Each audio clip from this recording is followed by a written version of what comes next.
यीशु मसीह के नाम से सबको जय मसीह की। आज का वचन है रोमियो की पत्री उसका 9 अध्याय 7 वचन।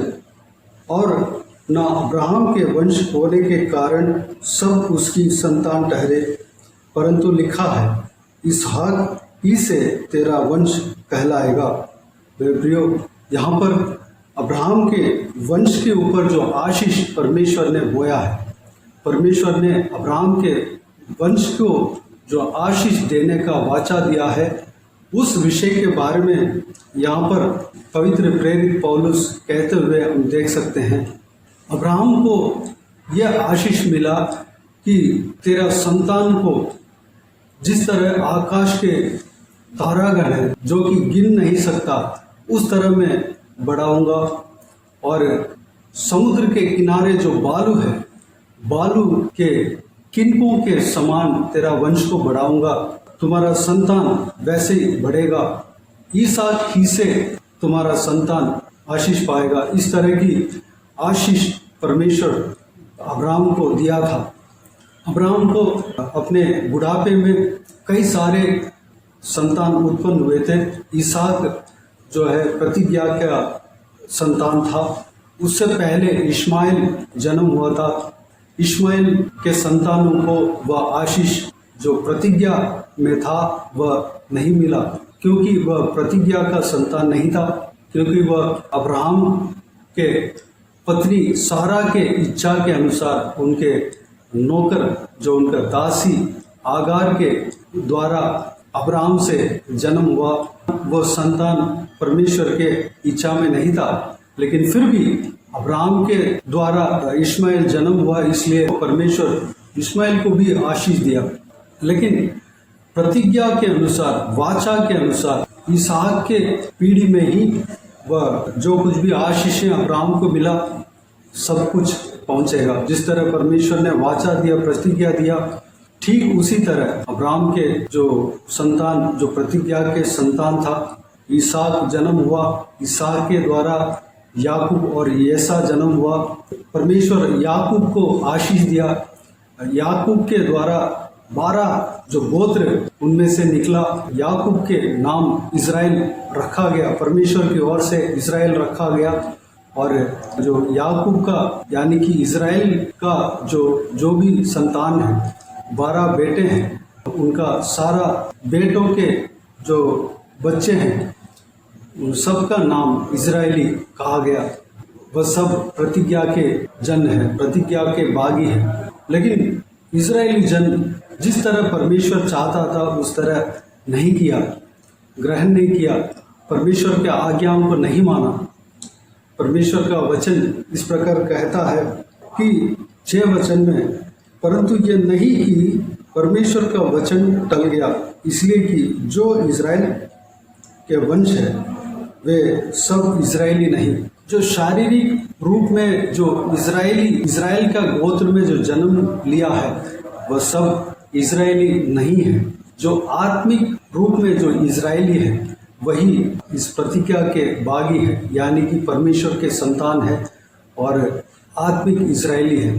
जिस तरह परमेश्वर ने वाचा दिया इसहाक ही से तेरा वंश कहलाएगा, ठीक उसी तरह इसहाक ही से, उसी पीढ़ी में से, अब्राहम से इसहाक, इसहाक से याकूब, याकूब से यहूदा, ये सारा पीढ़ियाँ जो है मत्ती रचित सुसमाचार उसका 1 अध्याय में दिया हुआ है। अगर उसको पढ़ेंगे हमें ठीक से जानने में आ जाएंगे। उस पीढ़ी में प्रभु यीशु जन्म हुआ, परमेश्वर मानव जाति बनकर, इंसान बनकर जन्म हुआ। परमेश्वर का वचन कहता है जो कोई भी जन प्रभु यीशु मसीह के ऊपर विश्वास करते हैं वह परमेश्वर का संतान है। इस वचन को हम यूहन्ना रचित सुसमाचार उसका 1 अध्याय 12 वचन में हम देख सकते हैं। परंतु जितनों ने उसे ग्रहण किया, यानी कि प्रभु यीशु को ग्रहण किया, उसने उन्हें परमेश्वर की संतान होने का अधिकार दिया, अर्थात उन्हें जो उसके नाम पर विश्वास रखते हैं। 13 वचन, वे न तो लहू से, न शरीर की इच्छा से, न मनुष्य की इच्छा से, परंतु परमेश्वर से उत्पन्न हुए हैं। जो परमेश्वर प्रभु यीशु से जो कि इसहाक के संतान में, इसहाक के वंश में जो परमेश्वर मनुष्य बन के जन्म हुआ, उस प्रभु यीशु से जो कोई भी जन विश्वास रखते हैं वह परमेश्वर के पुत्र कहलाए जाते हैं, इजरायली जन कहलाए जाते हैं। रोमियो की पत्री उसका 9 अध्याय 8 वचन में इस प्रकार लिखा है, अर्थात शरीर की संतान परमेश्वर की संतान नहीं परंतु प्रतिज्ञा की संतान वंश गिने जाते हैं। जो शरीर के अनुसार जो उत्पन्न हुए हैं, जो शरीर के अनुसार, शरीर के हिसाब से इजरायली है, वह परमेश्वर के संतान नहीं, सारे जन परमेश्वर के संतान नहीं, बल्कि प्रतिज्ञा की संतान जो है परमेश्वर का वंश गिने जाते हैं। हम देखा है कि जो कोई भी जन परमेश्वर प्रभु यीशु से विश्वास किया है वह परमेश्वर के संतान कहलाए गए हैं। यानी कि हम परमेश्वर प्रभु यीशु से विश्वास करते हैं, वह प्रतिज्ञा की संतान है। हम आत्मिक इजरायली इसलिए कहा जाते हैं क्योंकि हम प्रभु यीशु मसीह से विश्वास करते हैं, इसलिए हम परमेश्वर के संतान हैं। मेरे प्रियो, हम परमेश्वर के संतान है, परमेश्वर के प्रतिज्ञा के वंश है। हमारे लिए, जो इजरायलियों के लिए जो कुछ भी वाचा है, जो कुछ भी आशीषें इस पवित्र बाइबल में दिया हुआ है, सारा वाचाएं, सारा आशीषें हमारा जीवन में लागू होगा। हम उसको अपना सकते हैं। हम अब्राहम के वंश हैं। अब्राहम के जो आशीष जो भी मिला है वह सब हमारे लिए मिला है। अब्राहम के वंश के लिए जो कुछ भी आशीष मिला है वह सब हमारा है, क्योंकि हम प्रभु यीशु मसीह से विश्वास करते हैं। अब्राहम के जीवन में हम देखते हैं तो हम पवित्र बाइबल को अब्राहम के विषय में जब हम पढ़ते हैं तो उनका जीवन में कोई कमी नहीं था। वह धनी व्यक्ति था, वह आशीषदायक व्यक्ति था, वह आदरमान व्यक्ति था, वह लोगों के नजर में महिमा के योग्य व्यक्ति था। लोग उन्हें देखकर यह कहते थे कि आशीषित व्यक्ति है। मेरे प्रियो, उनके संतान भी ठीक इसी तरह आशीष पाए। इसहाक भी इसी तरह आशीष पाया, याकूब भी इसी तरह आशीष पाया। जो कोई भी उनका संतान है, सब लोग वह आशीष पाए थे। हम भी अब्राहम के संतान हैं। हम परमेश्वर प्रभु यीशु के द्वारा, उनके ऊपर विश्वास रखने के द्वारा हम अब्राहम के संतान हैं, इसहाक के संतान हैं। जो सारे प्रतिज्ञाएं जो परमेश्वर के वचन में कहा गया है वो सब हमारे लिए कहा गया है। परमेश्वर के जो वंश है, जो कि हम हैं, जो परमेश्वर प्रभु यीशु से विश्वास रखते हैं, हमारे लिए वो सारा प्रतिज्ञाएं कहा गया है। हमें उस प्रतिज्ञा को रखकर, उस प्रतिज्ञा के ऊपर हमें विश्वास रखकर हम जब प्रार्थना करते हैं, परमेश्वर में उस आशीष को हमें देगा। हमें यूं ही दरिद्र में रखना, हमें गरीबी में रखना परमेश्वर का इच्छा नहीं है। हमें हर चीज का सुविधा देना ही परमेश्वर का इच्छा है। हम परमेश्वर का वचन में पुराना नियम से लेकर नया नियम तक हर जो परमेश्वर के दास है उनका जीवन में देखते हैं तो परमेश्वर उन्हें उनका जीवन में तरक्की ही लाया है। उनको आर्थिक व्यवस्था में, आर्थिक परिस्थिति में कमजोर नहीं किया, बल्कि उनको अधिक से अधिक बलवंत किया। जब हम आत्मा में बढ़ते हैं, परमेश्वर का निकट जाते हैं, आत्मिक जीवन में जब हम आगे बढ़ते हैं तो हमें इस संसार में जो आशीषें मिलना चाहिए, जो परमेश्वर का वचन जो अब्राहम को कहा है, परमेश्वर का वचन इसहाक को जो आशीष देने का वाचा दिया है, परमेश्वर ने आज्ञा दिया है, वाचा दिया है, और इस याकूब को परमेश्वर ने आज्ञा वाचा दिया है। इजरायलियों के लिए जो परमेश्वर ने आशीष का वाचा दिया है, प्रतिज्ञा दिया है, वह सब हमारे जीवन में लागू होता है। हम फूले फलेंगे, भला चंगा रहेंगे। हमें विश्वास करना है, हमें प्रभु यीशु मसीह के ऊपर विश्वास करना है, तब हम ये सारा आशीष पा पाएंगे। हम पूरी तरीके से प्रभु यीशु मसीह के उपस्थिति में हम अपने आप को सौंपना है, तब हम ये सारा आशीषें पाने पाएंगे। रोमियो की किताब उसका 9 अध्याय 4 वचन में इस तरह लिखा है, वह इजरायली हैं और लेपालकपन का अधिकार और महिमा और वाचाएं और व्यवस्था और उपासना और प्रतिज्ञाएं उन्हीं की हैं। जो कुछ भी परमेश्वर इजरायलियों के लिए दिया है वह सब हमारे लिए भी दिया है, क्योंकि हम आत्मिक इजरायली हैं। जिस तरह इसमें इस भाग में इस वचन में लिखा है, जो इजरायलियों के लिए है, इजरायलियों का है, वह हमारा है। लेपालकपन का अधिकार हमारा है, यानी कि परमेश्वर का पुत्र होने का अधिकार हमारा है, और महिमा हमारा है। वाचाएं जो परमेश्वर का वचन में दिया हुआ है हमारा है। व्यवस्था हमारा है। उपासना हमारा है।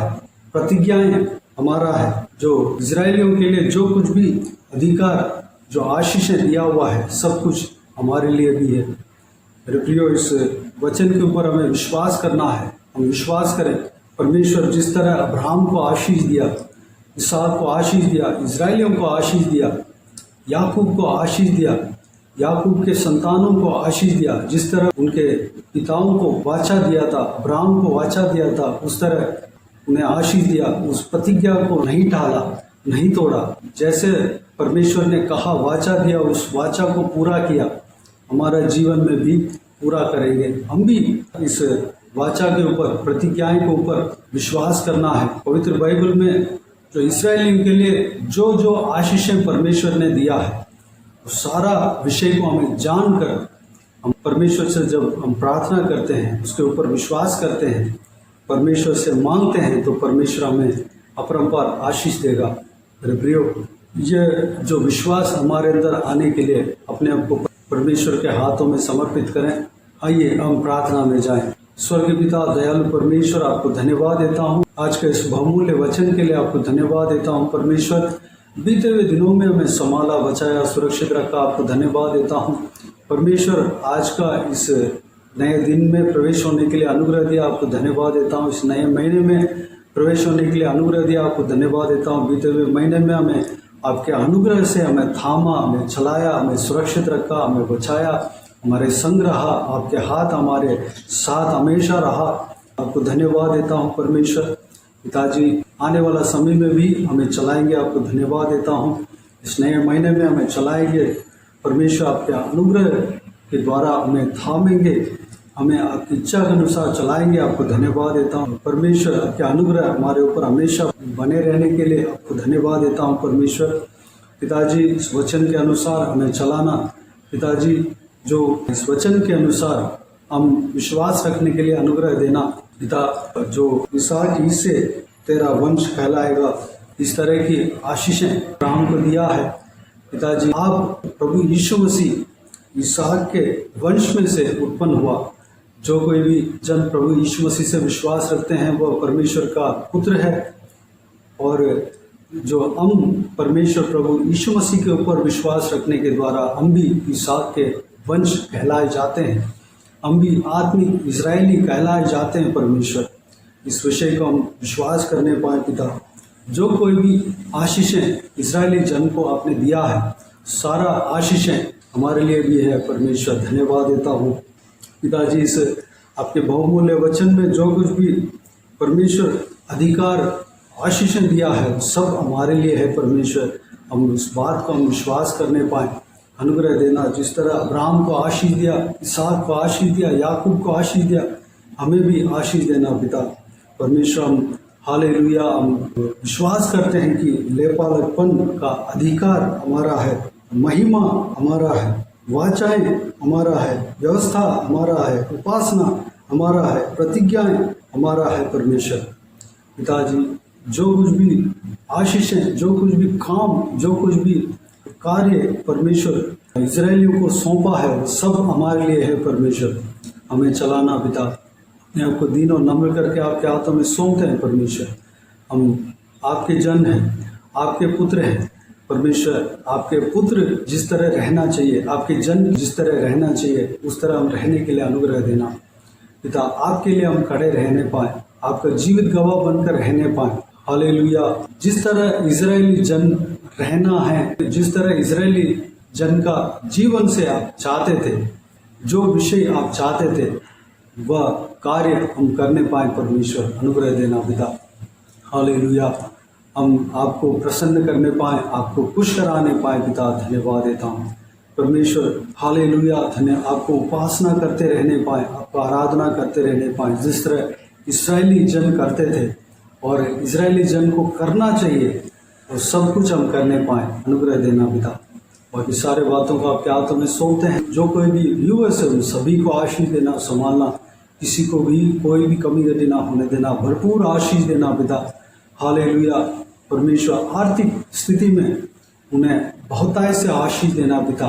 कोई भी गरीबी परमेश्वर किसी का परमेश्वर जीवन में ना होने देना परमेश्वर, भरपूर आशीष देना पिता।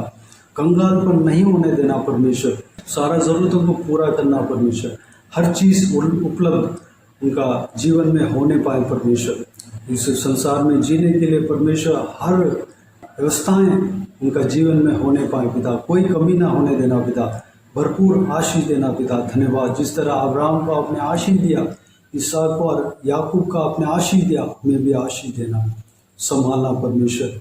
हालेलुया। धन्यवाद देता हूँ। सभी के ऊपर आपके हाथ हमेशा बने रहने पाए, जाते समय आते समय, जहाँ कहीं भी जाते हैं आते हैं, उन्हें सुरक्षित रखना, संभालना। बाकी सारे बातों को आपके हाथों में सौंपता हूँ। जो कोई भी जन बीमार है परमेश्वर को आपके हाथों में सौंपता हूँ, उन्हें छूना, चंगा करना, प्रभु यीशु मसीह के नाम से चंगा होने पाए। जो बच्चे हैं परमेश्वर उन्हें सुरक्षित रखना, उनको पढ़ाई लिखाई में आशीष देना, सारा ज़रूरतों को पूरा करना पिता, बुराई से बचाना, दुष्ट लोगों से बचाना, सुरक्षित रखना परमेश्वर, महिलाओं को सुरक्षित रखना, बुजुर्गों को सुरक्षित रखना, सभी को आशीष देना, परिवार में शांति बने रहने पाए, मिलन बने रहने पाए पिता, अनुग्रह देना। हालेलुया। धन्यवाद। बाकी सारे बातों को आपके हाथों में सौंपते हैं। सारा आदर महिमा जलाल आपको मिलती रहे। सारा दुआ प्रार्थना को प्रभु यीशु मसीह के नाम से मांगते हैं, सुन और ग्रहण कर। आमीन आमीन। प्रभु यीशु मसीह के नाम से प्रभु यीशु मसीह का आशीष और अनुग्रह हम सभी के ऊपर बने रहें। आमीन आमीन। मेरे प्रिय इस चैनल को सब्सक्राइब करें और शेयर करें। अगर किसी को भी प्रार्थना का विषय हो तो डिस्क्रिप्शन में दिए हुए नंबर पर कॉल करके प्रार्थना करा सकते हैं। हम आपके लिए प्रार्थना करेंगे। आप अपने व्यक्तिगत प्रार्थना में हमारे लिए प्रार्थना कीजिए। इस सेवकाई के लिए, सेवकाई में जुड़े हुए हर एक जन के लिए, हर एक का आत्मिक उन्नति के लिए, तरक्की के लिए, आत्मिक आशीष के लिए, संसारिक आशीष के लिए, पारिवारिक आशीष के लिए प्रार्थना कीजिए। परमेश्वर आप सबको आशीष दे। इस सेवकाई का उन्नति के लिए भी प्रार्थना कीजिए। इस सेवकाई के द्वारा परमेश्वर आपके जीवन में कार्य किया हो वो भी हमें बता सकते हैं, ताकि हम सब मिलकर परमेश्वर को धन्यवाद दे सकें, महिमा कर सकें। प्रभु यीशु आप सबको आशीष दें। आमीन आमीन।